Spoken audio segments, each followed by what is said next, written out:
Imagine a popular social game. Everybody has a favorite one. What I really can't understand is how one can call those games social. The only social in them is the fact that they use a social network, Facebook, as a platform to deliver their content. Most games on Facebook are actually solo games. You take action against a virtual enemy represented by the computer. The enemy, in our example, is a pig. It doesn't retaliate. In fact, it doesn't do anything. It just stands there waiting for you to defeat it. What we are aiming to do is simple. It already exists outside of the so-called social games for ages. And some games on Facebook, or other browser games, do claim to have it.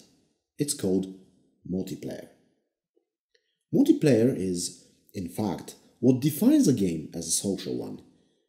It is where you can socialize with other people through the gaming experience.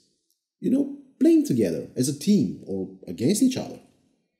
If you're not familiar with the so-called social games, here is how it works. Basically, there are the solo games where you only play against a computer-controlled enemy.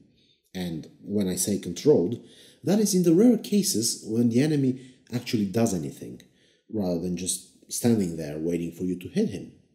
And there are those who claim to have multiplayer. The problem with their multiplayer is that it's not real. What they do is they ask you to send invitations to your friends to play together, hooking them up for the game. But then, when they join the playing together experience, it is actually limited to some digital copies of your friends. Those copies carry their names, and they're there for you, but they're not controlled by your friends. Your friends have absolutely no impact over their virtual selves. Neither do you have control over your character in their games. You still play solo, but only using the names of your friends. Another problem is game mechanics. Say you have an enormous army, and you want to conquer a city. So you give the attack order, and you lost. What? How? Why? Well, the computer did some calculations and decided your fate. And that's annoying. Even if my army consisted of kids with slings and the enemy was guarded by giants, I could still find a way to beat them, but I was not given the option. So what we are going to do is give every player full control over the encounter. You choose what skills or spells to take, what actions to make, every turn of the battle.